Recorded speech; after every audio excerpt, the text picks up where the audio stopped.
नमस्कार, मैं हूं विशाल शर्मा और आप देख रहे हैं मनी सेंट्रल।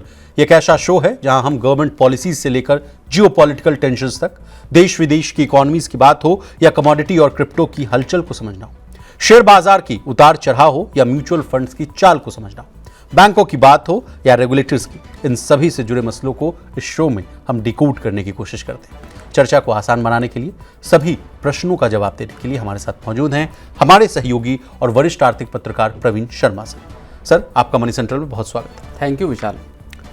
आज के मनी सेंट्रल में सबसे पहले बात करेंगे मारुति सुजुकी के बड़े कदम की। एसयूवी की बढ़ती मांग और छोटी कारों की घटती बिक्री के बीच मारुति सुजुकी ने ऑटोमोबाइल बाजार में अपनी पकड़ को मजबूत बनाने के लिए 3 सितंबर को एक नई मिड साइज एसयूवी लॉन्च करने की योजना बनाई। मारुति सुजुकी की इस प्लानिंग को आसान भाषा में समझने की कोशिश करेंगे। इसके अलावा आज चर्चा करेंगे अमेरिकी टैरिफ की। अमेरिका ने भारतीय सामान पर ज्यादा टैक्स यानी टैरिफ लगा दिया, जिससे हमारे कई एक्सपोर्टर्स को नुकसान हो रहा है। खासकर जेम्स एंड ज्वेलरीज, कपड़े और फूड प्रोसेसिंग का काम करने वालों पर ज्यादा असर पड़ा है। इस असर को कैसे कम किया जाए जिससे इनके नुकसान कम, जानने की कोशिश करेंगे। और अंतिम में चर्चा करेंगे भारत और रूस की। भारत और रूस मिलकर नई वंदे भारत स्लीपर ट्रेनें बना रहे हैं, लेकिन रूस पर अमेरिका और यूरोप के सैंक्शंस लगने के बाद इस प्रोजेक्ट में दिक्कतें आई। किन वजहों से दिक्कतें आई, क्या है ये पूरा मामला, इसको भी डिकोड करने की कोशिश करेंगे। तो चलिए फटाफट करते हैं मनी सेंट्रल की शुरुआत। मारुति सुजुकी इंडिया लिमिटेड अपनी एसयूवी पोर्टफोलियो में दूसरी मिड साइज कार जोड़ने वाली कंपनी 3 सितंबर को इस नई गाड़ी को लॉन्च करने की योजना बना रही है और उम्मीद की जा रही है कि इससे इस सेगमेंट में उसकी बिक्री लगभग 2 गुनी हो जाएगी। ये गाड़ी हरियाणा के प्लांट से बनने वाली पहली नई मॉडल होगी और कहा जा रहा है कि जब प्रोडक्शन की क्षमता पूरी तरह से बढ़ जाएगी तो हर महीने करीब 10,000 यूनिट यहाँ बनेगी। प्रवीण सर, ये लॉन्च ऐसे समय पे हो रहा है जब छोटी कारों की मांग कम हो रही है और कस्टमर्स की पसंद जो है एसयूवी की तरफ बढ़ रही है। आप कैसे देख रहे हैं इस डेवलपमेंट को?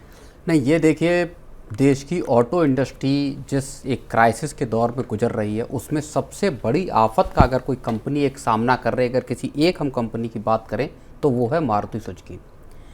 मारुति का टारगेट है कि अपना जो मार्केट शेयर खत्म होकर उसका या घट के 40% के आसपास आ गया, उसको वो फिर से रीगेन करके 50% पे ले जाना चाहती है। अब प्लान तो है मारुति का कि 50% पे फिर से मार्केट शेयर यानी बाजार के आधे हिस्से पे कब्जा करें, लेकिन समस्या ये है कि जिन कारों में मारुति की महारत है उन कारों को ही दरअसल अब कोई खरीद नहीं रहा, और ये पूरी क्राइसिस फिर घूम के आ जाती है छोटी कारों की क्राइसिस पे। जी, छोटी गाड़ियों की बिक्री जिस तरह से आपको पिटाई का शिकार हुई है पिछले कुछ वक्त में, उसका आप समझिए कि आसपास कोई मिसाल उसकी देखने को नहीं मिलती। इतना बड़ा वो मामला है। अब लोगों की प्रेफरेंस चेंज हुई है। जो कम कमाई वाला तबका है उसका खरीदने का उसके पास पैसे नहीं बचे खरीदने के लिए कि वो छोटी कारें भी खरीद पाए, दाम बढ़े हैं।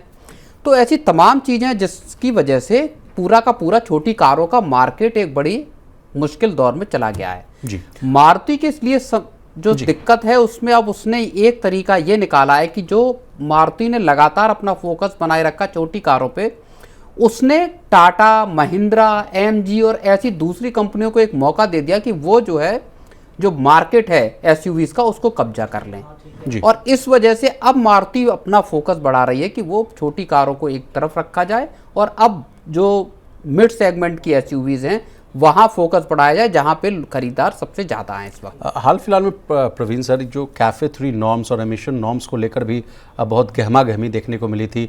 बड़े प्लेयर्स जो हैं दोनों, मारुति सुजुकी कही या महिंद्रा एंड महिंद्रा, देखिए दोनों आमने सामने होते हुए भी देख रहे थे, एक दूसरे पर आरोप भी लगाते हुए दिख रहे थे।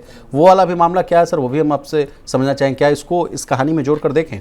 नहीं, उसमें मारुति की डिमांड ये थी कि देखिए, मारुति का कहना ये था कि इन जो नॉर्म्स हैं इनको अभी एक तरफ रखा जाए जो 2026 से लॉन्च होंगे।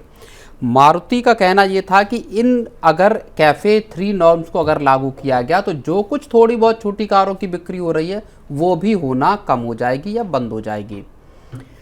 अब अच्छा, दूसरी तरफ जो टाटा है, महिंद्रा है या टोयोटा है, ये कंपनियां कह रही हैं कि नहीं, इन नॉर्म्स को लेकर आप आइए सरकार से। और इसी वजह से अब मारुति को ये लग रहा है कि छोटी कारों के धंधे में ज़्यादा स्कोप अब बचा नहीं है। अब हमको एसयूवीज़ की तरफ खुद को पुश करना पड़ेगा और वहीं फिर वो 3 सितंबर को एक मिड साइज्ड एसयूवी लेके आ रही है, जो कि एरीना, जो उनका एक अलग फॉर्मेट है, एक नेक्सा और एरीना, वहाँ पे उनको उसको लाया जाएगा। एरिना में ही ब्रेजा की भी बिक्री होती है, एरिना में ही इस नई गाड़ी की बिक्री होगी। अभी जो है विटारा, ब्रेजा और आपकी जिम्नी, ये 3 एसयूवीज मारुति के पास मोटे तौर पे हैं। जिम्नी को आप एक तरह से कह सकते हैं कि लगभग फेल हो गई है, मार्केट में पकड़ बनाने में नाकाम रही है। विटारा की भी सेल्स थोड़ी स्लो है। बिल्कुल, और विटारा और ब्रेजा ही ऐसी बची हैं जो कि गाड़ियां अभी मार्केट में थोड़ा चैलेंज दे रही हैं। अब मारुति इसी गैप को, जो दूसरों के मुकाबले जो एक गैप है, उसको फिल करना चाहती है। लेकिन सवाल ये है कि अगर मारुति भी छोटी कारों के धंधे से बाहर होगी तो या फिर छोटी कारों को ना कह दे तो फिर छोटी कारों का क्या होगा सर? बिल्कुल, और फिर जो तबका, आम तबका है, कल को अगर रिवाइव होती है लोगों की इनकम और इकोनॉमी, तो उस समय अगर मांग बढ़ती है मान लीजिए, तब का थोड़ा एक सवाल जरूर पैदा होता है। चलिए सर आगे बढ़ते हैं। अमेरिका ने भारतीय सामान पर ज़्यादा टैरिफ लगा दिया है, जिससे हमारे कई एक्सपोर्टर्स को नुकसान हो रहा है। खासकर जेम्स एंड ज्वेलरीज, कपड़े और फूड प्रोसेसिंग का काम करने वाले पर जो है असर ज़्यादा है। लेकिन अब बहुत सी कंपनियां घरेलू बाजार यानी इंडिया के अंदर ही अपने प्रोडक्ट्स को बेचने पर फोकस कर रही हैं, क्योंकि यहाँ मांग बढ़ रही है। प्रवीण सर, कैसे देख रहे हैं इस डेवलपमेंट को और ये आंकड़े क्या कहते हैं सर? हमारे पास कुछ डेटा है, उसको भी मैं इस कहानी में जोड़ूंगा, लेकिन पहले आप अपना ओपनिंग रिमार्क दे दीजिए इस स्टोरी पर सर। नहीं, देखिए, जब से ट्रंप के टैरिफ की आफत आई है और एक पहले 25% और उसके बाद फिर और 25% करके जो 50% की आफत आई, उसके बाद अलग अलग जो एजेंसियां हैं, अलग अलग जो इकोनॉमिस्ट हैं, उनका लगातार इस बात का कहना है उन लोगों का कि ये आफत भारत के मैन्युफैक्चरिंग सेक्टर, भारत के एक्सपोर्ट सेक्टर पर भारी पड़ने वाली है। और मैं इसमें बताऊं आपको, अभी फिच की एक रिपोर्ट आई है क्रेडिट साइट्स की, जिसमें ये कहा गया है कि भारत की इकोनॉमी और भारत के बैंक, इन पर ये टैरिफ की मार तगड़ी पड़ने वाली है। बैंकों को क्रेडिट ग्रोथ का संकट होगा, बाकी पूरी की पूरी इकोनॉमी, जो सैंक्शंस हैं एक तरह के, जो बैरियर हैं, ट्रेड बैरियर, वो भारत की इकोनॉमी को भी तोड़ सकते हैं, भारत की इकोनॉमी पर गहरा असर डाल सकते हैं। तो इस तरह की रिपोर्ट्स आ रही थी जी। लेकिन अब उसमें एक एंगल ये बनता हुआ दिखाई दे रहा है कि क्या वाकई भारत का एक्सपोर्ट इतना, और ख़ास तौर पर अगर हम अमेरिका की बात करें, तो इतना हैवी है कि उसका कोई दूसरा रास्ता नहीं बन सकता, या क्या घरेलू डिमांड इस पूरे एक्सपोर्ट सेक्टर की भरपाई नहीं कर सकती जी। तो ये एक बड़ा मसला है, जहां पे कि अब कुछ नई अपॉर्चुनिटीज भी बनती हुई दिखाई दे रही विशाल जी। लेकिन सर उसमें भी कुछ आंकड़े हैं। कहा जा रहा है कि जेम्स एंड ज्वेलरीज की बात किया तो कहा जा रहा है कि करंटली इसका जो कारोबार है वो $85 अरब के आसपास है, जो कहा जा रहा है कि अगले 2 साल में इतनी डिमांड आएगी कि ये बढ़ता हुआ दिखेगा, $130 अरब के आसपास बढ़ेगा। तो ये एक शानदार वृद्धि दिखा रहा है सर। CAGR के आधार पर भी अगर हम देखें तो बेहद है। और कपड़ों का कहा जा रहा है तो उसकी अगर घरेलू खपत की बात की जाए तो फाइनेंशियल ईयर 25 में $106 अरब से बढ़कर $147 अरब हो गई है, जबकि जो निर्यात है यानी जो एक इंपोर्ट है वो केवल $37 अरब तक ही सीमित रहा है सर। फूड प्रोसेसिंग के भी आंकड़े हैं सर। कहा जा रहा है कि विश्व में सबसे छठी बड़ी और इसका जो वैल्यूएशन है वो $389 अरब का है, जबकि जो इंपोर्ट हम कर रहे हैं सर वो $52 अरब के आसपास का है सर। तो इन तीनों आंकड़ों को कैसे समराइज कर देखा जाए सर? नहीं, बिल्कुल, देखिए, यहीं से, इन्हीं आंकड़ों से एक वो निकलती है, एक किरण निकलती है उम्मीद की कि क्या एक्सपोर्ट भारत के लिए वाकई इतना बड़ा, इतना ज़्यादा ज़रूरी है कि जिसका, या टैरिफ का झटका क्या वाकई इतना बड़ा हो सकता है कि पूरी इकोनॉमी और पूरे जो देश के अलग अलग सेक्टर्स हैं उन पर भारी असर पड़े। क्योंकि आंकड़े जो बता रहे हैं वो ये बताते हैं कि भारत एक्सपोर्ट के मुकाबले कहीं ज़्यादा घरेलू कंजम्पशन पर ज़्यादा टिका हुआ है। अब इन आंकड़ों को थोड़ा सा मैं बारीकी से समझा दूं, जो लोगों को बहुत आसानी से फिर समझ में भी आएगा। Please sir. James and jewellery export की बात करते हैं, अमेरिका में भी काफी तगड़ा एक्सपोर्ट होता है। आपने बताया $85 बिलियन का हमारा जो कंजम्पशन जो है वो अभी है जेम्स एंड ज्वेलरी का, और अगले 2 साल में ये 130 बिलियन पे हो जाएगा। अब आप इसका एक्सपोर्ट देख लीजिए, FY 24-25 में हमने एक्सपोर्ट किया $28.5 बिलियन का। कहाँ $28.5 बिलियन, कहाँ $130 बिलियन। इतना गैप है, यानी देश में डिमांड ज्यादा तेज रफ्तार से बढ़ रही है। एक उदाहरण जी। दूसरा आ जाते हैं टेक्सटाइल पे। टेक्सटाइल का जो FY 20 में मार्केट था वो था $106 बिलियन का, घरेलू मार्केट, घरेलू कंजम्पशन। इसके FY25 में बढ़ के $147 बिलियन पे पहुंचने की बात कही जा रही है कि इसी जो फिस्कल गुजरा है, ठीक है, उसमें ये 147 पे पहुंच गया। जबकि FY25 में ही एक्सपोर्ट जो रहा है टेक्सटाइल का, वो सिर्फ और सिर्फ $37 बिलियन का रहा है जी। अब $147 बिलियन वर्सेस $37 बिलियन ओनली। तो दोनों मामलों में अभी देखिए कि डिमांड जो घरेलू है वो कहीं बहुत ज़्यादा है आपके एक्सपोर्ट के मुकाबले। फिर आ जाते हैं फूड प्रोसेसिंग में। भारत 6वां सबसे बड़ा बाजार है फूड प्रोसेसिंग सेक्टर में। यहाँ पे अभी करंट मार्केट जो है साइज है वो $389 बिलियन का, तकरीबन $400 अरब का फूड प्रोसेसिंग का मार्केट भारत का है, घरेलू कंजम्पशन है। और इसका एक्सपोर्ट FY25 में कितना रहा है? $52 बिलियन का, $52 बिलियन वर्सेस $400 अरब। तो क्या वाकई भारत को इतने एक्सपोर्ट जिस हिसाब से है, क्या उसकी जरूरत है? नहीं। क्या जिस बात को कहा जा रहा है बार बार कि नौकरियां जाएंगी, बड़े पैमाने पे इंडस्ट्री कोलैप्स करेंगी, MSMEs कोलैप्स करेंगी, क्या वो खतरा वाकई उतना बड़ा है, या देश की घरेलू डिमांड ही इतनी तगड़ी है कि वो जो एक्सपोर्ट में जा रहा है वो सब भारत में खुद खप सकता है? या इस कहानी को ऐसे भी देखा जाए प्रवीण सर कि अगर ये आंकड़े उल्टे रहते तब चिंता वाली बात थी। एग्जैक्टली नहीं कि अगर मान लीजिए हम एक्सपोर्ट ही कर रहे हैं बड़े मात्रा में 300-400, हम तो दुनिया का और इंपोर्ट कंज्यूम कर सकते हैं। चाहे आप डेयरी में देख लीजिए, चाहे आप फूड प्रोसेसिंग में देख लीजिए, चाहे फ्रूट्स में देख लीजिए, चाहे दूसरी एग्री, और करते ही हैं। एडिबल ऑयल आप देख लो, अगर आप उसके आंकड़े निकालेंगे, पाम ऑयल हो या दूसरे सोयाबीन ऑयल हो, अगर आप उसके हर साल के एनुअल इंपोर्ट के डेटा देखेंगे आपको पता चलेगा। उसमें भारत को आत्मनिर्भर बनाने के लिए सरकार ने पहल शुरू की। एडिबल ऑयल हो गया, फिर आप तिलहन देख लीजिए, दालें, दलहन और तिलहन आप देख लीजिए। दलहन में आप दालों का ग्रॉसली मतलब आप इंपोर्ट करते हैं हर साल, चाहे कनाडा हो, ऑस्ट्रेलिया हो या दूसरे देश हों।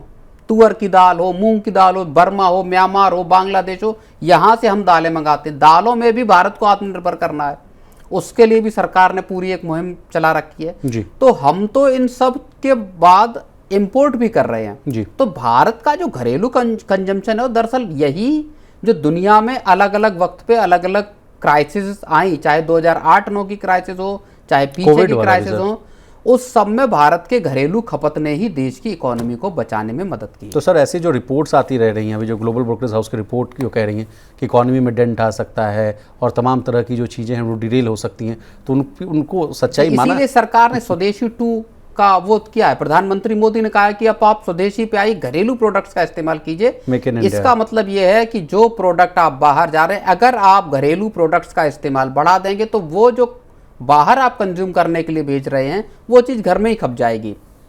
घर की डिमांड को ही आप पूरा कर ले, तभी कंपनियां सारी की सारी चलती रहेंगी, नौकरियां बनी रहेंगी। विशाल जी, चलिए सर आगे बढ़ते हैं। भारतीय रेलवे और एक इंडो रशियन जॉइंट वेंचर यानी JV, जिसका नाम किनेट रेलवे सॉल्यूशंस है, वो मिलकर वंदे भारत स्लीपर ट्रेन बना रहे हैं।